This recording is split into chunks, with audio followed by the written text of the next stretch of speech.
கிழக்கும் மேற்கும் வடக்கும் தெற்கும் அடைப்பட்டு போனாலும் அணையும் என்று நான் எண்ணிய அக்கினி 7 மடங்கானாலும்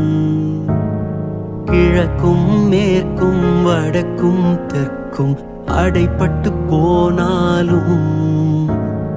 அணையும் என்று நான் எண்ணிய அக்கினி 7 மடங்கானாலும் என் கண்களை ஏறெடுப்பேன்,